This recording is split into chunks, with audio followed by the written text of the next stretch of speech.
Saludos amigos, muchas gracias por acompañarnos una vez más en esta nueva entrega de Pulso Nacional, su revista semanal de noticias.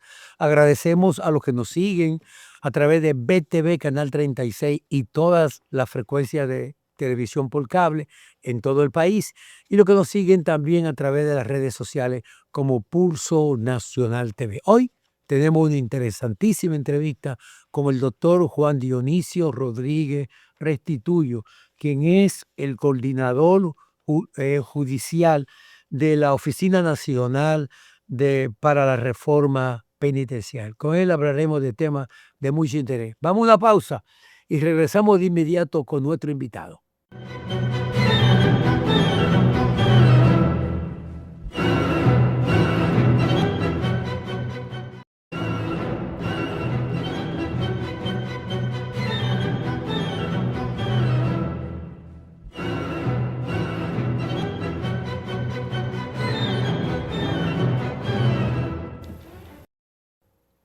Nos sentimos altamente honrados de compartir nuestro programa de hoy con un distinguido invitado, Amigo. un hombre que realmente surge de las mismas entrañas del pueblo, que es un luchador persistente en la defensa de los derechos humanos, que ha levantado la bandera de la democracia participativa e inclusiva, y que toda su trayectoria política y su quehacer público y profesional lo ha dedicado a la defensa de los mejores intereses del país.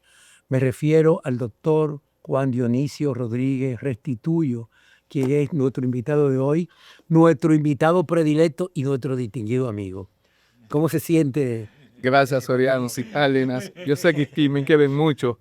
No así una periodista, ¿cómo que se llama? Una tal Jessica Soriano de La Cesara, que después yo le dije a ella que tiene que hablar conmigo antes de estar diciendo cosas que no son. Mira, realmente hay un tema muy interesante y esta semana se ha tocado en el tapete. La situación que se ha creado con el recinto penitenciario de La Parra, a propósito de que ya se anunció que en las próximas semanas, próximamente ya, se va a trasladar desde La Victoria hacia La Parra una primera partida de alrededor de 4.000 reclusos que van a estar ahí.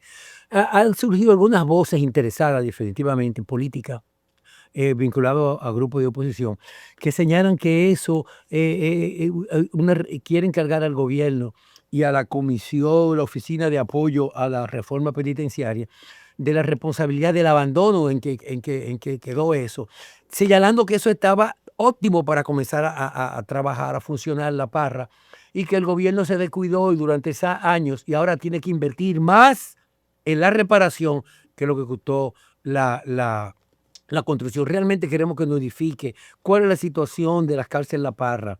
Definitivamente va a ser clausurada La Victoria, y en qué condiciones ustedes la encontraron, y ese proceso que es muy interesante también que la gente sepa del traslado de los primeros reclusos. Mira, ciertamente en el 2019, cuando se inauguró La Parra, que se inauguró con decenas de eficiencias, y con múltiples problemas, incluso estructurales, y muchas cosas que no habían terminado, estaba bastante avanzada. Y se decía que en ese momento que en 278 millones o 258, no recuerdo exactamente el monto, se terminaba. En el 2020, cuando entró a la gestión de Luis Abinader le depositó ese dinero a la Procuraduría General de la República. Para concluir la Parra. Para resolver eso. La Procuraduría le devolvió el dinero al presidente, alegando de que eso estaba en una litis, en un proceso de instrucción, un proceso de investigación. Nosotros nunca entendimos eso, pero ciertamente eso duró 4 años, más de 4 años cerrado. Y en ese periodo, además de el robo que hubo ahí, de muchos robos, incluyendo varios vehículos que se llevaron y muchísimas cosas, eso se deterioró. Y no solamente eso, se deterioró también lo de San Juan. Entonces, ahora la inversión que está haciendo el gobierno sobrepasa un monto, una mayor cantidad. ¿Por qué? Porque además de ese deterioro, ese centro penitenciario se hizo para 8.500 personas privadas de libertad. Y obviamente tú no vas a tener 8.500 personas en un lugar con una sola puerta, porque no son 8.500 privados de libertad, son 2.500 para que tienen que, como personal de apoyo al centro. Ya estamos ahí hablando de ¿cuánto? De 11.000. Y tú estamos hablando de que 19.000 o 18.000 personas van a visitar esas personas. Entonces tú no puedes tener una puerta. Claro que. Y además por un tema de seguridad. Entonces tuvo que habilitarse 2 puertas más. Pero además ese fue un plan supuestamente de humanización. Pero se supone que si era humanización, los presos tenían que estar con dignidad. Pero el baño, el inodoro, estaba junto con la cama, al lado de la cama. Y cada celda tiene 5 privados de libertad. Es decir, que cuando tú estabas haciendo tus necesidades fisiológicas, estaban todo el entorno ahí. todos los presos viéndote. Entonces, eso era horrible. Entonces, eso tuvo que modificarse. No había celda para personas con discapacidad. Entonces, hubo que habilitar celda para personas con discapacidad. Apenas habían 14 aulas. No podía 14 aulas para una población de 14 aulas. Entonces tuvo que habilitarse más aulas. Pero además los pabellones estaban divididos por mallas ciclónicas. Entonces imagínate que 8.000 privados de libertad quisieran juntarse de todos los cuadrantes y la malla ciclónica no tendría ni siquiera base fuerte para mantenerse. Entonces que eso se podía ir al suelo fácilmente. Entonces hubo que también resolver ese tema de la malla ciclónica. Y otro tema más, como el tema de que eso se hizo ahí en una laguna y que ahí llueve 19, 20 días al mes. Wow. Pero además, ese es un centro que está a 71 kilómetros de la capital. Eso violenta todas las normas internacionales de la prisión preventiva. Entonces ahí no se puede llevar preso preventivo.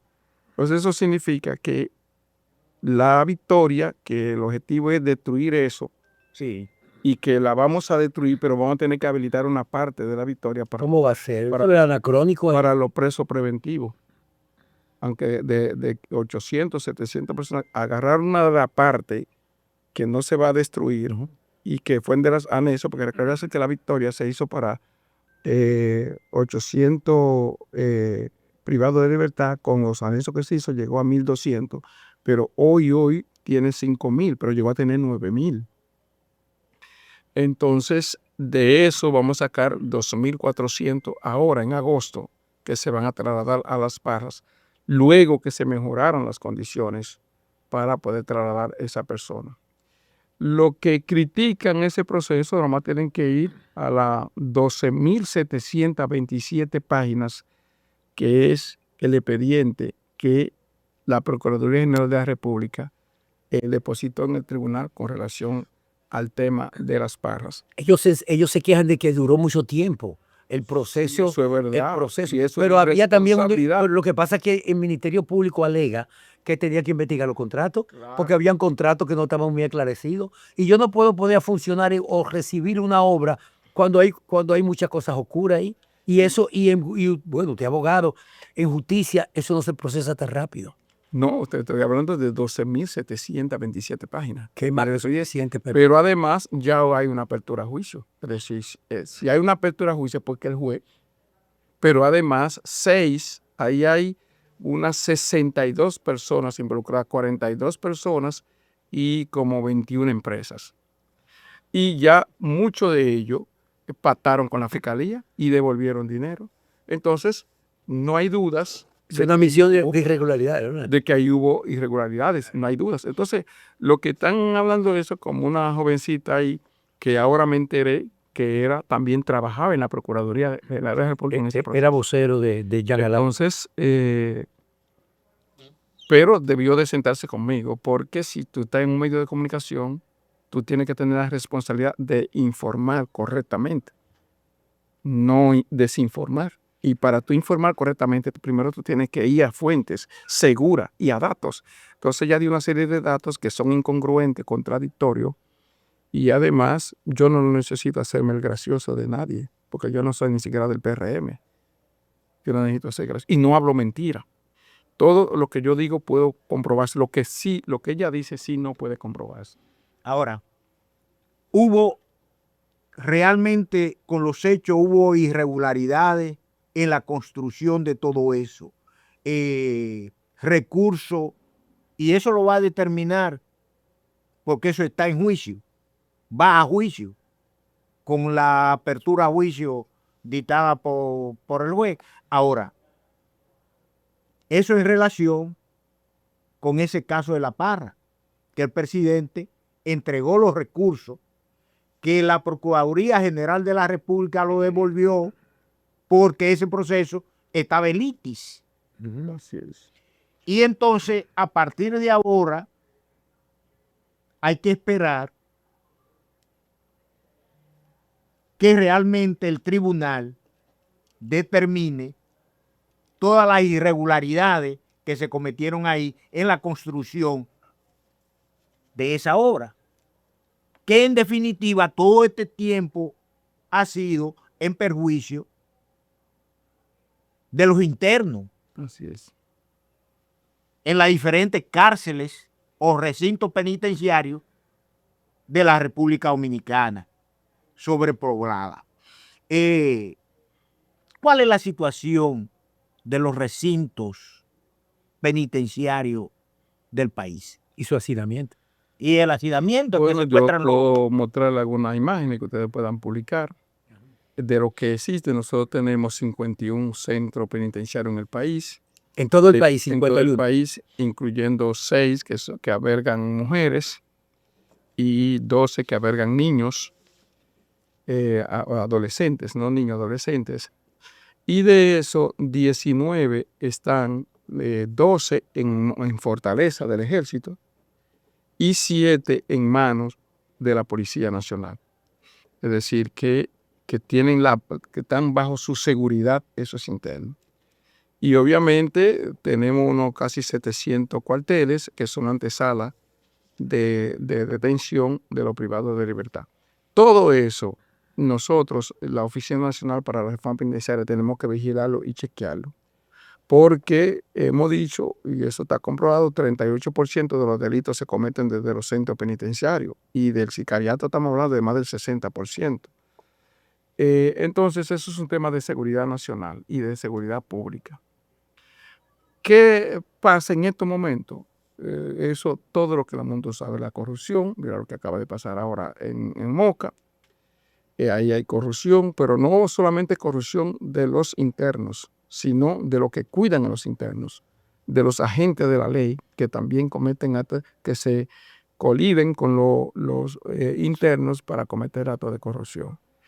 En La Victoria, en el 15 de Asua, en Banín, en Elías Piña, en lo diferente, en El Ceibo, en Higüey. Entonces, para poder resolver el tema penitenciario, primero se necesita la ley que crea el Ministerio de Justicia, porque le quita a la Procuraduría General de la República todo el tema penitenciario y crea un sistema penitenciario con 13 instituciones al margen de la Procuraduría, en la que ella estaría, pero bajo un viceministerio de Asuntos Penitenciarios y Correccionales, como también se crea un viceministerio de Derechos Humanos, que van a ayudar ahora a que la reforma penitenciaria sea real, duradera y que la reinserción social sea realmente efectiva.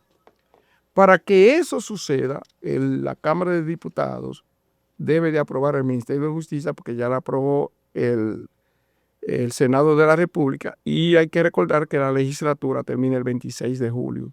Es decir, que apenas tenemos 16 días para que el Congreso tiene tiempo para su aprobación, si se decide aprobarlo, ¿no? Porque si no aprueban el Ministerio de Justicia, Ya se conoce una reforma que no ha tenido éxito porque se paró en algún momento. A partir del 2014 esa reforma se le puso un freno y se ha empezado a deteriorar.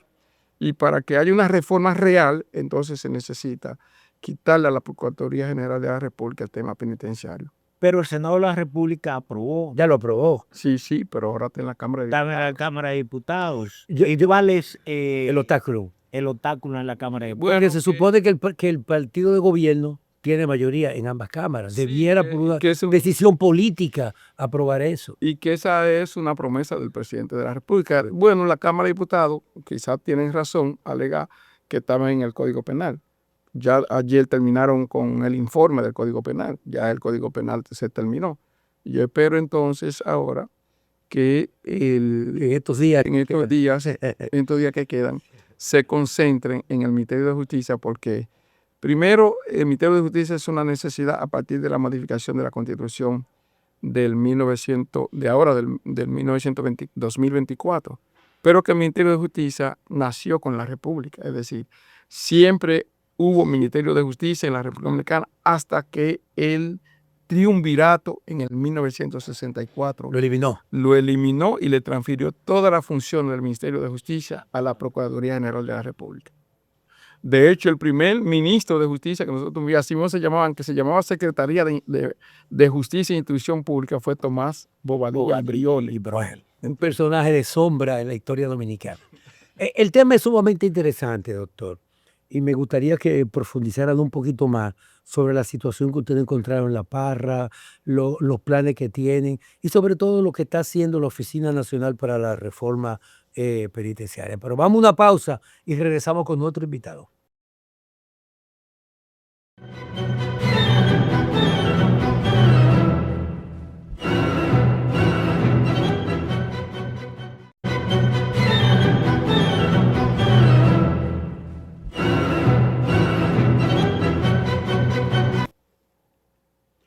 Conversamos con el doctor Juan Dionisio Rodríguez Restituyo, quien es el coordinador jurídico de justicia de la Oficina Nacional para la Reforma Penitenciaria.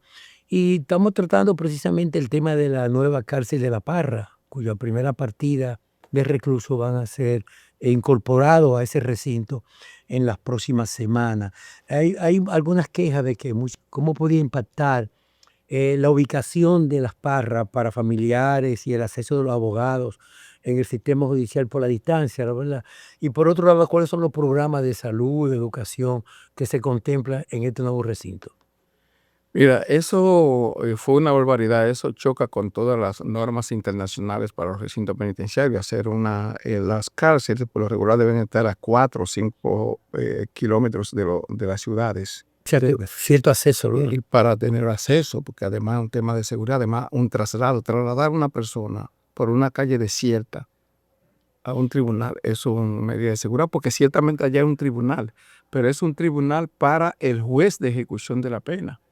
No es un tribunal para conocer los casos penales, porque imagínate, si hay 10 internos que tienen 10 procesos en 10 tribunales distintos. Por ejemplo, en el Distrito Nacional hay 10 salas penales para conocer los casos, porque no puede haber una sola sala penal. Hay un solo tribunal, pero tiene salas.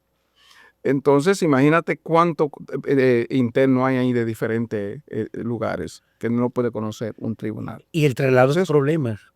Hasta la seguridad. Es un problema, por un problema también perfectamente de seguridad. Entonces, vamos a trasladar 2.400 y vamos a tratar de esos traslados son que estén ya personas condenadas con sentencia firme. Correcto. Y además, nosotros estamos trabajando también con el medio libre. ¿A quiénes vamos a trasladar? Aquellos que tienen capacidad de trabajar. De hecho, ya nosotros estamos, no solamente que en Las Parras, privados de libertad de San Pedro de Macorís y de Monte Plata, están trabajando en La Parra, limpiando. Sí, tenemos 80, algunas veces van 98, otras veces van 60. Por ejemplo, ¿Suben salario? hoy, a eso todavía no le están, estamos tratando de hacer una coordinación con los contratistas para que por lo menos le depositen a esos privados de libertad que están ayudando a que le depositen algo. Pero además nosotros estamos armando un campamento en Sabaneta, en San Juan de la Maguana. Ese campamento va a alojar unos 60 privados de libertad para sembrar toda la cuenca hidrográfica del río San Juan, que eso está totalmente... y además con el plan social tenemos un acuerdo para la construcción de casas. De hecho, Cárdenas, para tu satisfacción, el primer proceso lo vamos a empezar en Cotuí y en Fantino. Oh, Para la construcción tierra de Cárdenas. con privados de libertad, que son carpinteros, que son... Es decir, Esos que la recesión social es real fruto del trabajo de los internos y del estudio, que no es una opción, es una obligación estudiar y trabajar, porque a los internos tienes que tenerlo ocupado, porque si no ellos te ocupan a ti. Entonces hay que tenerlo en Las Parras. Es todo un complejo que se está habilitando con sistema de seguridad, con sistema de cámara, con celda, que van a ser también con puertas electrónicas. Y además van a ver todo un proceso, porque nosotros tenemos casi 6 millones de metros ahí. Es decir, nosotros vamos a producir ahí castañas. 6 millones de metros. Vamos a producir, eso es una ciudad prácticamente, porque ahí se hizo 4 cuadrantes. De cada cuadrante tiene 4 edificios. Tenemos 16 edificios. Entonces,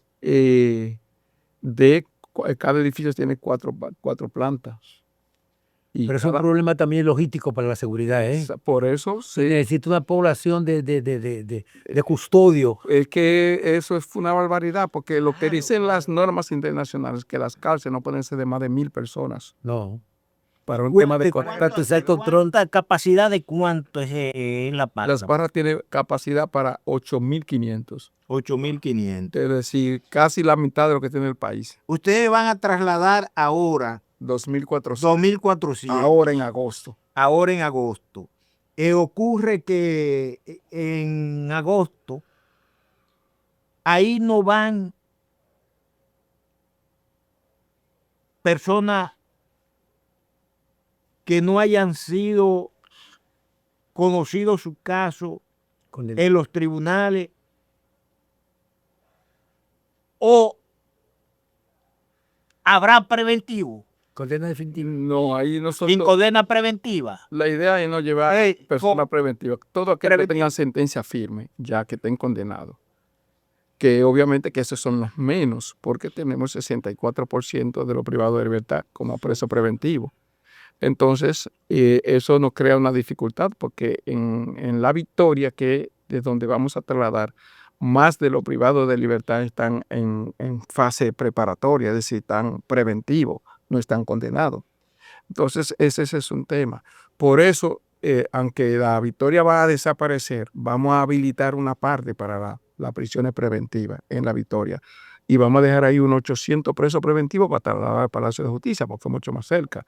Porque yo no sé si ustedes saben dónde están Las Parras. Las Parras están casi llegando a Vallaguana. Wow. ¿Entiendes? Es decir, lo último de guerra.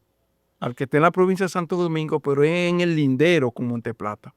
Entonces, ese es un tema, como tú decías, de seguridad para trasladar a los internos. Y además eso es solitario por ahí.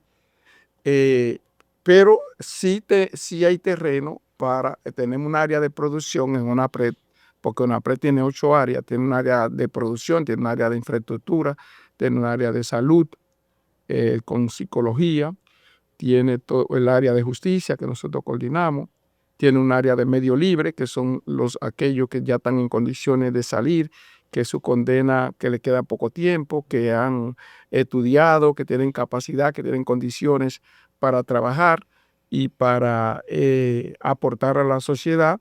Y eso lo estamos utilizando ya para trabajar, como lo están haciendo en La Parra, como lo van a hacer. Ya se hizo un primer experimento en Isao, en la que fueron a forestar conjuntamente con la EGI y con Medio Ambiente y las Fuerzas Armadas para temas de seguridad. Con esas 3 instituciones, más ONAPRED y la Dirección General de Prisiones y Asuntos Correccionales, con la que nos coordinamos. Porque nosotros, hasta que no se cree el Ministerio de Justicia, somos una oficina de apoyo a la reforma.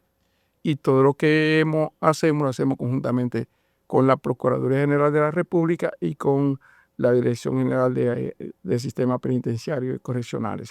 Entonces, eso lo vamos a trasladar ahora, pero vamos a llevar 900 a San Juan y vamos a trasladar 600 a Higüey y vamos a trasladar 200 adolescentes a Barahona. ¿Y esas cárceles están preparadas para recibir? Sí, ya esa, por ejemplo, la de San Juan estará lista en noviembre, diciembre. No en Anamuya. En Anamuya sí vamos a trasladar también unos 600 que va a estar lista también en diciembre. Es decir, este año nosotros queremos sacar al sistema 2.400, 900 por otro lado, 600 por otro lado y 200 por otro lado. Casi 6.000. No, casi 4.000 vamos a sacarle al sistema. De los 10.000 que están durmiendo en el piso, que no tienen espacio, que están en situaciones muy difíciles, vamos a tratar de... En el caso de la Parra, ya se ha establecido, usted está haciendo un anuncio formal de que en agosto ya se van a trasladar 4.000. Ya se estableció la logística, ya tiene los recursos humanos, el personal que va a trabajar, la lavandería, la comida, la custodia, todo eso está preparado. Y además usted hizo un señalamiento muy importante. Por la distancia hay dificultades, hasta por razones de seguridad. Cada vez que uno de esos reclusos tenga que venir a un tribunal, al Distrito Nacional, ¿por qué no se contempla también establecer más salas? Porque hay espacio, más salas de justicia, de manera que los reclusos no tengan que moverse, puedan ser ya conocidos sus casos ahí mismo. Es más fácil, ¿eh? Yo creo que esa es una idea interesante. Aunque tenemos un tribunal, podemos dividirlo en salas. Es posible que podamos tomar esa iniciativa, esa propuesta que tú haces para poder agilizar. Aunque nosotros, en la idea que tenemos, es llevar a las Parras en este primer momento personas ya con sentencia firme y que ese tribunal sea para el juez de ejecución de la pena. Correcto. Para que el juez vaya valorando la evolución, el trabajo, el estudio, la formación de ellos, el comportamiento de ellos, y entonces puedan empezar antes de cumplir su pena salir. El personal que va a trabajar en la Parra ya El personal está entrenado. El personal lo estamos estrenando porque la reforma tiene que tener dos componentes fundamentales: crear cosas nuevas, ¿verdad?, y borrar las cosas viejas. Es decir, el personal corrupto de la Victoria no nos lo vamos a llevar. Ni uno de esos. Ni uno va para allá. Los llamados llaveros de las cárceles. Los prebotes. No, nada que contamine todos esos temas. Nos vamos a llevar. Yo le estoy hablando de eso porque nosotros vivimos en los momentos nuestros. En el caso mío, yo duré 2 años preso en el gobierno de Balaguer, en el primer gobierno de Balaguer. Y ahí había era sargento, tanto en San Francisco de Macorís, que era un guardia, y entonces en Barahona, que era un policía. Aparte de eso, él lo probó, que le quitaban cuarto a la gente, todo lo que iban preso ahí, obligado tenía que darle dinero, o lo mandaban a hacer limpieza. Digo, una limpieza. Entonces, Juan Dionisio, la idea es evitar que el personal de la Victoria vaya allá para evitar la contaminación, ¿lo verdad? Exacto. Con el nuevo sistema. Porque si vamos a hacer una reforma. Una cosa diferente. Vamos a hacer una cosa diferente. Con gente diferente. Para eso estamos. La formación. Existe la escuela penitenciaria que tiene en la ley, va a tener un carácter universitario y permanente. Los que van a tratar con los privados de libertad tienen que tener una educación permanente, porque ellos son también reos de los reos. Entonces su educación es permanente y su formación tiene que ser integral. Termina su carrera, hace su maestría y se le va a dar las facilidades para que sigan formándose y educándose, y con buenos salarios, precisamente para evitar los actos de corrupción. Porque para reincorporarlos sin los agentes de la ley no hay corrupción en las cárceles. ¿Se ha contemplado algún tipo de asistencia, por ejemplo, para formación? No todo puede ser profesionales, pero alguna carrera técnica a través de Infotec que se podían realizar para ese proyecto de la Parra. Tenemos acuerdo con Infotec, es decir, se están construyendo 114 aulas para que nadie tenga un pretexto para no estudiar. Para no estudiar. Y lo que no, le aplicamos lo que dicen los reglamentos. pero va a haber ese tema. De hecho, allá se va a criar conejos, se va a sembrar castañas, se van a sembrar, se va a haber peces, es decir, tenemos una multiplicidad de producción en el centro de La Parra. A ver si van a haber talleres técnicos. Es decir, que no solamente vamos a tener los internos, sino que vamos a convertir todos los centros nuevos en centros de producción del país. Todos los centros nuevos. Es decir, vamos a sacar, por eso se van a hacer con 26 construcciones. Y ustedes dirían, bueno, en los países ya se están cerrando la cárcel, ustedes están construyendo cárcel. No, estamos construyendo porque tenemos que sacar las 19 que están en manos de la policía y del ejército. Ponerle condiciones y hay que, imagínense, señores, los presos de aquí son lo más sencillo. ¿Sabe lo que es preso en 12 cárceles donde hay municiones, donde hay armas de guerra, como en los cuarteles? Y ahí esos presos están ahí. Eso es una cosa. Estefanio Dixo, ¿qué reto debe enfrentar o ha estado enfrentando la Oficina Nacional de Apoyo a la Reforma Penitenciaria en la ejecución de ese gran plan que ustedes tienen en sus manos? Pero este tema, yo quisiéramos que usted lo tratara después de esta pausa comercial.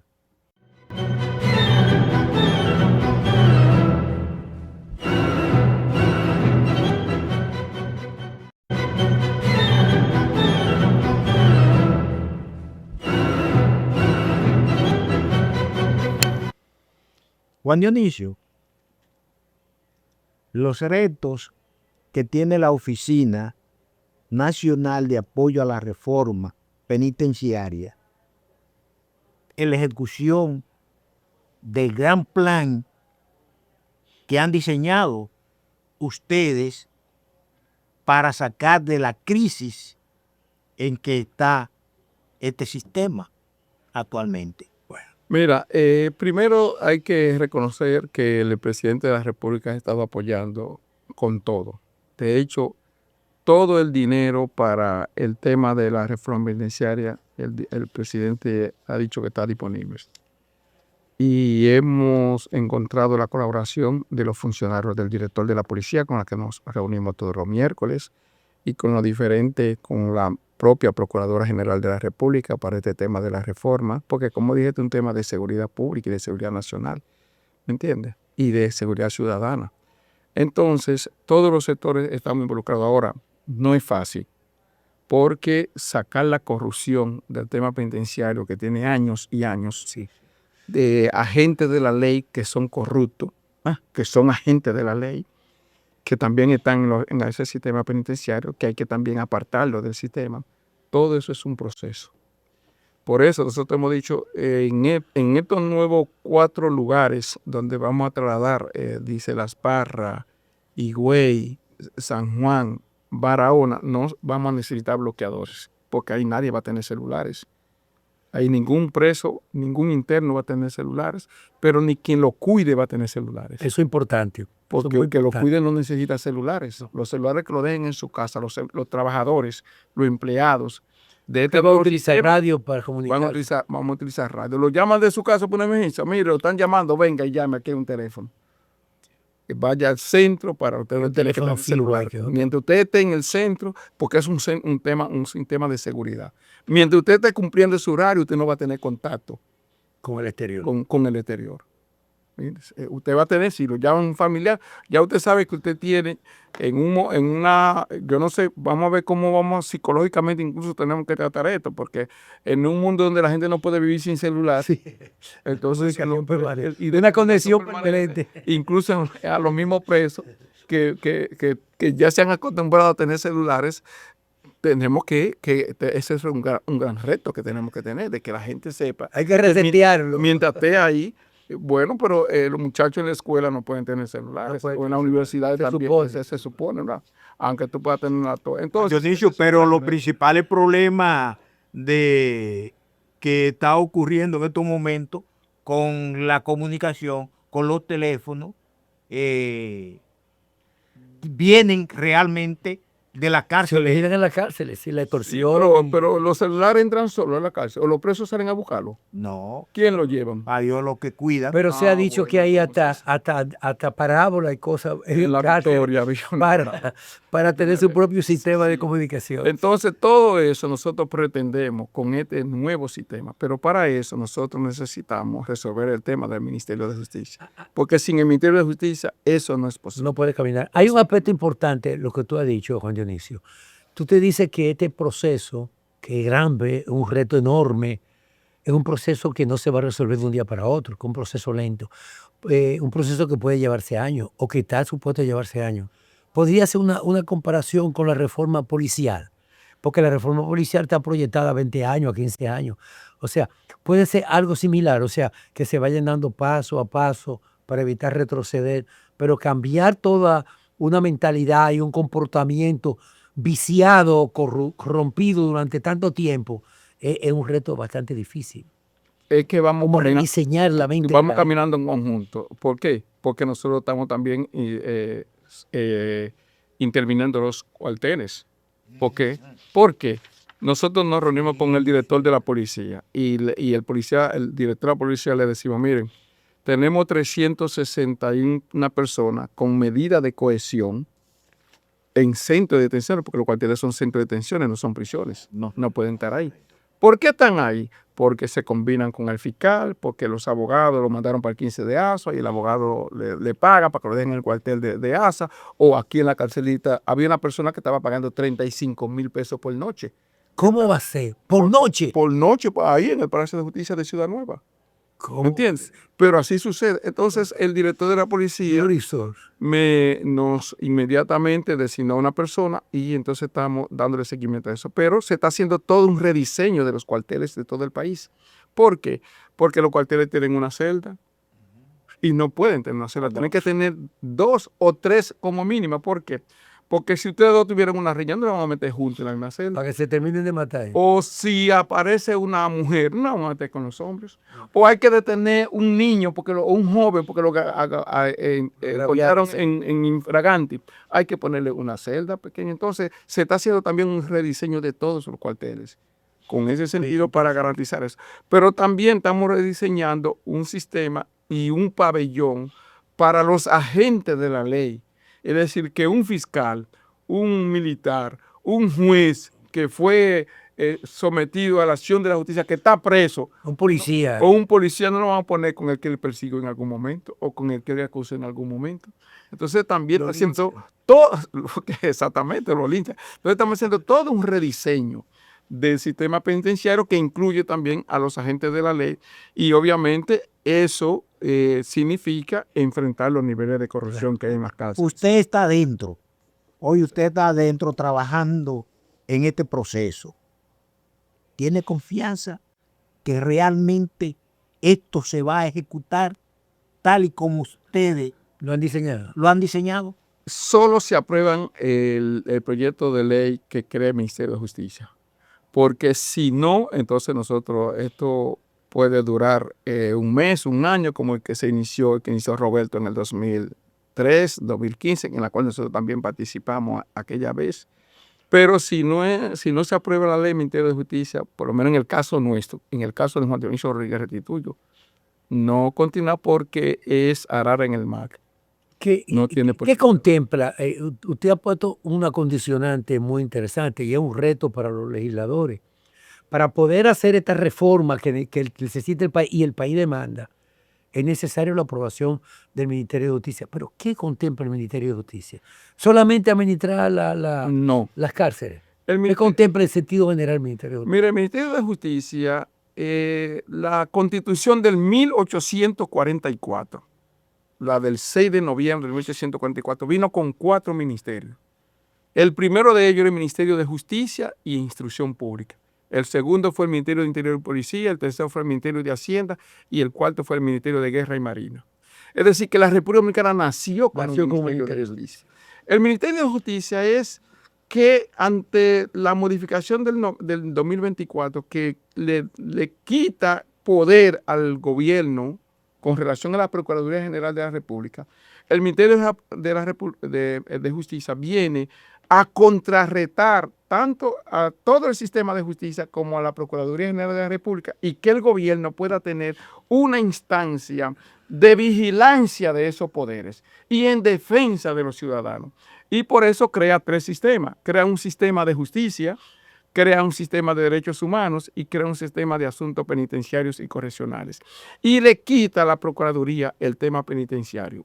Le quita, ¿por qué? Porque el fiscal no puede estar investigando, sometiendo, acusando, pidiendo condena, después cuidando al que condena y después dándole la libertad. Es una contradicción. Entonces, hay que sacarle eso. Y entonces eso permite que en ese sistema, en el sistema de justicia, en el sistema, por ejemplo, ¿quiénes componen el sistema penitenciario y correccional? Lo compone el ministro de Justicia, lo compone el Ministerio de Educación, el Ministerio de Cultura, el Ministerio de Salud Pública, el Ministerio de Agricultura, el Ministerio de Deporte, el Ministerio de Medio Ambiente y el de Interior y Policía, pero además 3 extrapoderes: la Junta Central Electoral, el Defensor del Pueblo, la Defensoría Pública y la Procuraduría General de la República. Todo un sistema bajo una dirección de un viceministerio que va a tener también una escuela y va a tener un director de asuntos penitenciarios y correccionales. ¿Qué tiene que ver la Junta Central Electoral con esto? Porque tenemos muchos internos que no tienen acta de nacimiento. Pero además nosotros necesitamos tener un sistema único, un catastro de penitenciario, porque recuérdate que muchas veces las personas dicen cuando lo agarran, yo me llamo fulano de tal, cuando no es verdad.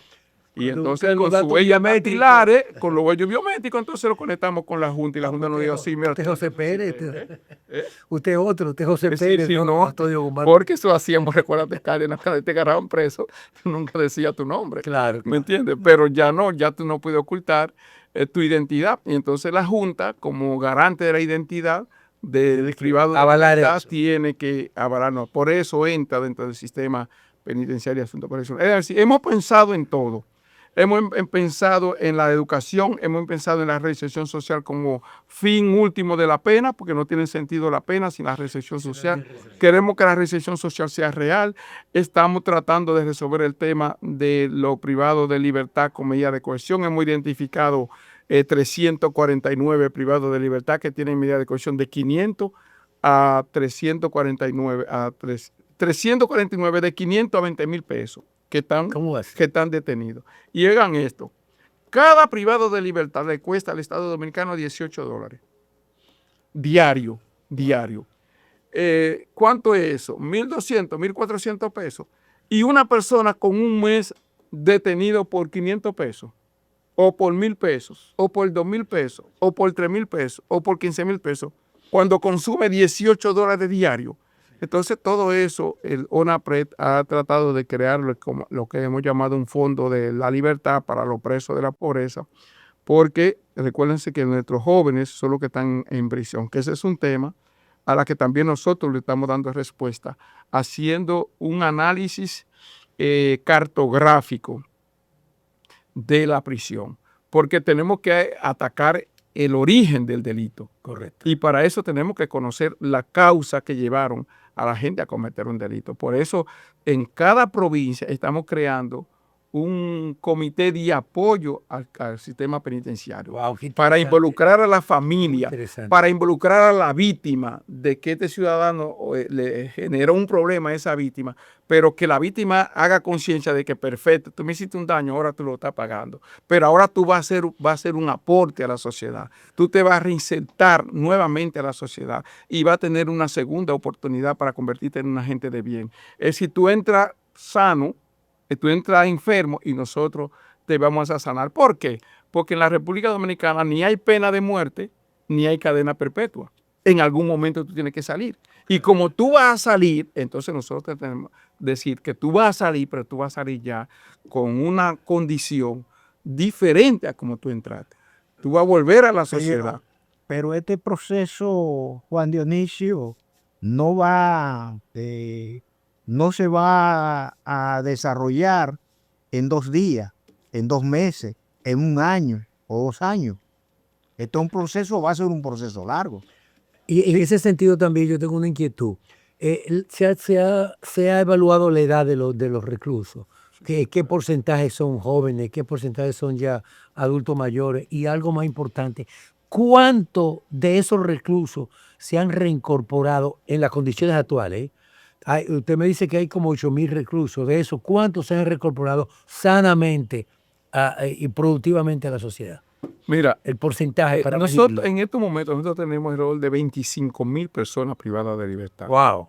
25.000 En todo el país. en todo el país. Wow. De hecho, el 87% de eso, 87% de esos tienen menos de 35 años. ¿Cómo vas? Y más del 60% de eso tiene más de 27 años, 29 años. Pero más. El 31% de los casos penales que se están conociendo en la República Dominicana es homicidio, es decir, asesinato, muerte. Casi el 70% de esos asesinatos están cometiendo jóvenes menores de 24 años. Entonces, ese es un tema que tiene que llamar a la atención. Pero también el tema de la policía, que también estamos tratando de resolver. Todo ese tema que es nuestra juventud, ¿cuáles son la mayor cantidad que hemos evaluado para determinar por qué estos jóvenes están en las cárceles? Drogas, alcohol, sexo, juego y presión social. Estos 5 elementos son lo que procuran y lo que tienen nuestra cárcel lleno de jóvenes. Y eso que nosotros no hemos dicho los menores. Fíjate que ahora mismo acaba la policía de decir que habían unos menores de 16 años en Guachupita que formaban parte de una banda. Entonces, todo eso nosotros tenemos que ir al fondo para ver esas razones, que muchas veces es el tema de la desigualdad. Hay que preguntar. Esta es una segunda oportunidad, pero realmente le dimos una primera oportunidad. Claro. Le dimos las condiciones a los jóvenes para ese desarrollo. Ese es el gran reto. Bueno, para nosotros lograr eso. Doctor, se nos agotó el tiempo. Lamentablemente se nos agotó el tiempo y quedaron todos los temas importantes sobre la mesa, pero por lo menos debatimos de manera amplia la situación penitenciaria en el país, sobre todo del nuevo recinto de Las Parras. Solo nos resta agradecerle acompañarnos y compartir con nuestra audiencia estas informaciones tan valiosas, y la invitación queda abierta para otra oportunidad en que podamos seguir conversando sobre este tema. Amigo, no se mueva porque hay mucho más todavía en Pulso Nacional.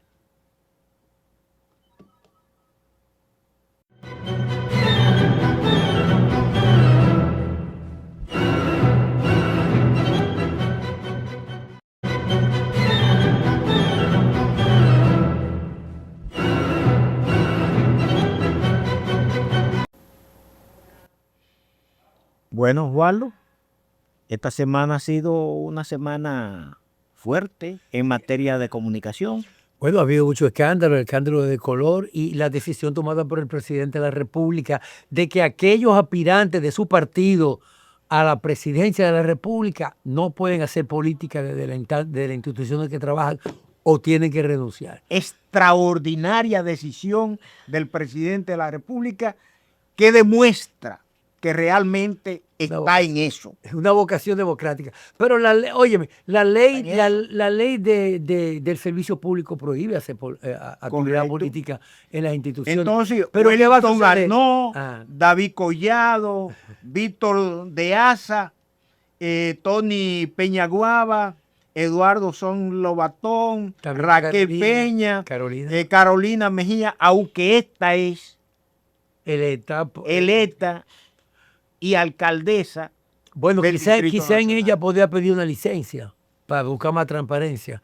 La que no va a renunciar nunca sería la vicepresidenta. La vicepresidenta. No, podría pedir una licencia también para dedicarse a otras actividades políticas en su oportunidad, en caso de que sea así. Pero es importante porque generalmente la tradición es que muchos de los aspirantes políticos que ocupan posiciones hagan campaña desde su posición. Primera vez que un presidente de la República instruye para que eso instruye de manera específica. Así mismo. Yo creo que eso es una buena decisión y ojalá que se cumpla y que espere su tiempo, porque hay tiempo para todo. Hay tiempo para todo, Osvaldo.